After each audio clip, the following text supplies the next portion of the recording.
Hello viewers, আসসালামু আলাইকুম। সবাই কেমন আছেন? আশা করি ভালো আছেন। আজ আপনাদের সঙ্গে শেয়ার করতে যাচ্ছি যে বিষয়টি, সেটি হলো আমরা কিন্তু অনেকেই মোবাইল চার্জে রেখে বাসা থেকে বের হয়ে যাই কিংবা রাত্রে মোবাইল চার্জে দিয়ে ঘুমিয়ে পড়ি। তাহলে কিন্তু আমাদের মোবাইলে একটি সমস্যা হয়, আমাদের মোবাইলের ব্যাটারিটা কিন্তু ফুলে যায়।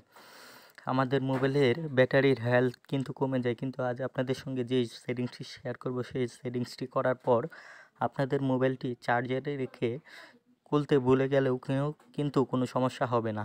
এজন্য আমরা প্রথমে আমাদের সেটিংস অপশনে চলে যাব। সেটিংস অপশনে চলে যাওয়ার পর আমরা এখান থেকে খুঁজে বের করব ব্যাটারি অপশনটি। সব মোবাইলেই কিন্তু ব্যাটারি অপশনটি থাকে। আমরা এখান থেকে ব্যাটারি অপশনটিতে ক্লিক করব। ক্লিক করার পর উপরে দেখতেই পাচ্ছেন পাওয়ার সেভিং মোড, এই অপশনটি এখান থেকে অন করে দেব। এখান থেকে অন করে দেওয়ার পর আমাদের দ্বিতীয় যে অপশনটি আছে, আমরা নিচে দেখতেই পাচ্ছেন মোড ব্যাটারি সেটিংস, এই অপশনটিতে একটি ক্লিক করব। ক্লিক করার পরে নিচে যে অপশনটি দেখতে পাচ্ছেন নাইট চার্জিং যেই অপশনটি দেখতে পাচ্ছেন, এটি আমি আগে থেকেই অন করে রেখেছিলাম। আপনাদের এটি দেখাচ্ছি, এটি আপনাদের এখানে অফ থাকবে। এখান থেকে কিন্তু আপনারা অন করে দেবেন।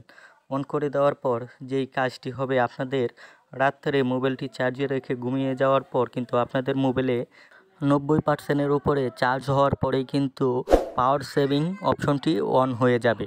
এতে আপনাদের মোবাইলের ব্যাটারি হেলথটি ভালো থাকবে এবং আপনাদের মোবাইলের ব্যাটারিটি ফুলে যাওয়ার সম্ভাবনা কমে যাবে। ভিডিওটি ভালো লাগলে আমাদের চ্যানেলটি সাবস্ক্রাইব করে আমাদের পাশে থাকবেন। ধন্যবাদ।